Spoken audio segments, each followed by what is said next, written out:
안녕하세요. 강수정입니다. 또 와주셨네요. 두 번째로 말씀드릴 내용은요. 지난 시간에 이어서 통역 능력, 번역 능력은 어떤 것이 있을까라는 부분 살펴볼 건데요. 당연하게 여기는 언어 능력. 이것은 지난번에 언어 능력 외에도 많은 것이 있어요 라고 하면서 충분히 모국어와 외국어 능력을 말씀을 드렸는데요. 사실 모국어랑 외국어 어떤 게 더 중요할까요? 많은 분들이 통역을 잘하려면 외국어를 당연히 잘해야지요 라고 얘기하는데요. 사실 저는 둘 중에 꼭 하나를 골라야 된다면 모국어라고 생각을 하고 싶어요. 왜냐하면 모국어는 가장 모든 언어의 기반이 되는 언어예요. 그래서 어떤 외국어를 할 때 이 모국어를 기반으로 하거든요. 모국어 실력이 얼만큼 좋은지, 얼마나 표현력이 뛰어난지 여기에 따라서 여기 외국어가 붙어지는 그러한 경향이 있거든요. 물론 이중 언어자라면 두 가지 언어를 둘 다 똑같이 할 수 있게 되겠죠. 그렇다면 더더욱 더 좋은 거고요. 통역사들은 언어를 할 때 외국어와 모국어 수준이 거의 비슷하게 가고 있습니다. 그래서 이런 이중 언어 능력 두 가지, 모국어와 외국어. 그 외국어는 하나의 언어여도 되고 여러 가지가 될 수도 있고요. 그런데 어차피 기본적으로는 다 하나 정도 외국어라고 생각을 하고 있으면 될 것 같습니다. 이런 외국어 능력은 끊임없이 이제 갈고 닦으시면 되는 거고요.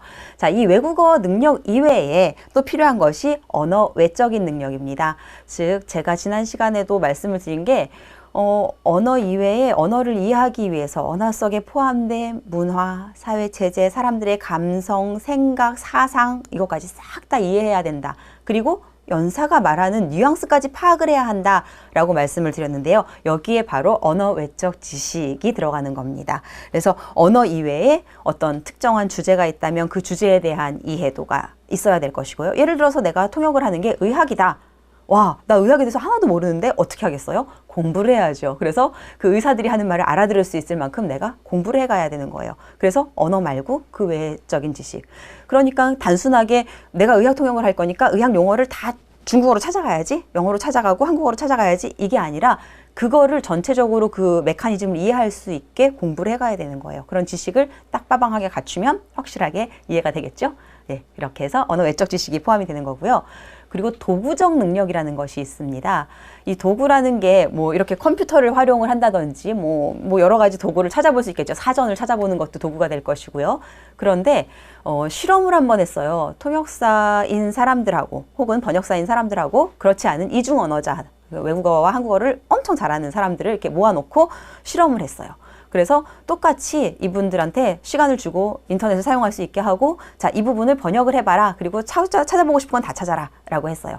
자, 이중 언어자들은 하다가 잘 안 되면 거의 사전을 많이 찾습니다. 사전 사이트를 들어가서 사전을 찾아서 막 단어를 대응을 시켜가지고 번역을 하죠. 그런데 번역사들은요, 사전은 거의 안 찾고 패럴 텍스트를 찾는 거예요. 병렬 텍스트. 즉, 한국어 문장과 예를 들어 중국어라고 치면 중국어 문장이 비슷한 내용이 들어갔지만 좀 구문이 약간 다를 수도 있고 이런 것들 비슷한 것. 그 다음에 그 해당 전문가들이 사용하는 전문 사이트에 접속을 한다든지 그래서 그 주변 지식을 파악을 함으로써 전체 내용을 이해하는 거죠.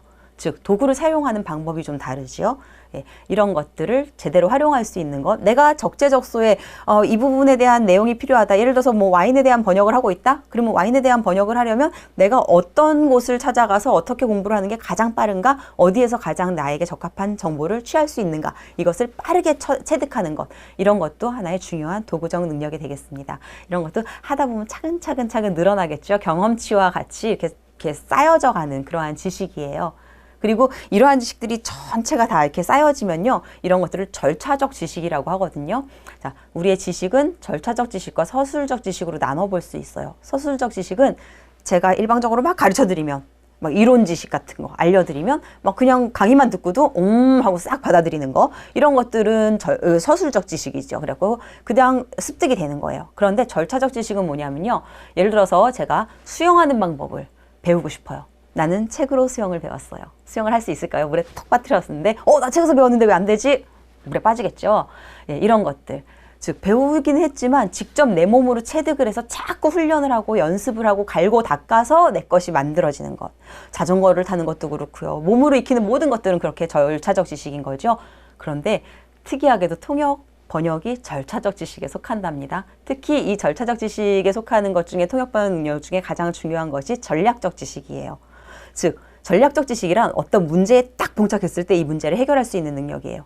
내가 번역을 막 하는데 그냥 막 대응되고 편하게 하는 거는 괜찮아요. 근데 굉장히 막 여기는 도저히 해결이 안 되는데 라는 어떤 어려운 난관에 딱 부딪혔을 때 이거를 어떻게 해결할까?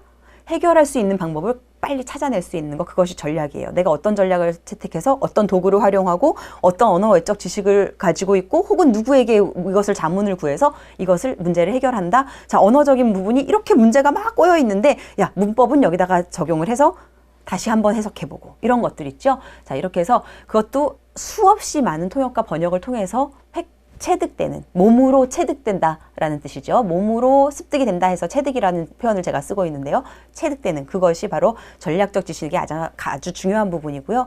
이것이 중요한 절차적 지식이죠. 예, 그리고 또 이거 외에도 또 필요한 지식이 뭐냐 하면 번역 지식 능력. 이것은 서술적 지식이에요. 그냥 제가 알려드릴 수 있어요.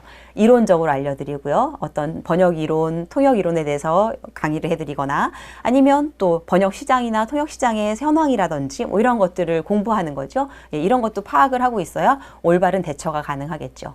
자, 그리고 이렇게 5가지의 주요한 능력 이외에 또 하나 타고나는 능력도 있답니다. 이것을 빡테라고 해서 굉장히 연구를 많이 하신 분들이 연구팀이 쭉 정리를 해놓은 건데요. 여기에 생리 심리적인 요소라는 즉 능력이라고는 표현을 하지 않았고요. 생리 심리적 요소. 예를 들면 그런 거 있죠. 통역을 하려면 누군가 얘기를 하면 바로 즉각적으로 반응을 해야 돼요. 순발력이 아주 중요하겠죠. 그리고 갑자기 무대에 올라가서 해야 돼요. 무대에 올라가서 통역을 해야 되는데 막 수천 명이 앞에 쫙 있어요. 무대에 올라가서 스포트라이트를 딱 받는 순간 가슴이 막 떨리면서 고개가 막 숙여지고 이러면은 통역을 못 하겠죠. 즉 퍼포먼스를 잘할 수 있으려면 그만큼 강인한 심장을 가지고 있어야겠죠. 그런 것들 다 타고나는 능력들이에요. 번역을 하려면 뭔가 인내를 가지고 꾸준히 앉아서 엉덩이를 딱 붙이고 앉아서 막 번역을 하고 또 막 공부를 하고 이럴 수 있는 능력이 또 필요하겠죠. 그리고 어려운 문제에 봉착했을 때 너무 힘들 때 매일매일 밤새는 게 아니라 적절하게 자기의 컨디션을 조절할 수 있는 것, 뭐 이런 것들도 하나의 능력치라고 볼 수 있는 거죠. 이런 것들이 다 번역이나 통역에 필요한 능력들입니다. 그래서 다시 한번 정리해 보면요. 통역 번역을 하려면 자, 우선 가장 두드러지게 표현되는 것이 하나, 언어적인 능력. 이 언어적 능력에는 외국어와 모국어 능력이 있다. 그리고 두 번째가 언어 외적인 능력. 다양한 주제 지식이라든지 이런 것들 포함되는 거죠. 그리고 세 번째 능력으로 꼽을 수 있는 것이 도구적 능력. 다양한 도구를 활용하고 패럴 텍스트를 활용하는 것이 가장 참 좋은 방법이다라고 추천드리고 싶고요. 그리고 네 번째는 번역 지식 능력인데요. 이론이나 시장 상황 등에 대한 어떤 이론적인 지식들을 겸비하시면 되고요. 그리고 다섯 번째가 사실은 번역 능력 중에 가장 중요하다고 볼 수 있는 바로 전략적 능력인 거죠. 예, 이것은 절차적 지식으로 차근차근 쌓아져 가야 되기 때문에 그래서 통역이나 번역에서는 경험치를 무시할 수가 없답니다. 그리고 이 외에 능력 이외에 또 포함되는 것이 심리생리적인 요소다라고 해서 자신이 어떤 단점이 있다면 그 부분을 조금 극복을 해서 통역사 혹은 번역사가 될 수 있는 쪽 방향으로 자신의 소양을 닦아가는 것도 좋은 방법일 것 같아요. 자, 그러면 오늘 여기까지 하겠습니다. 반가웠습니다.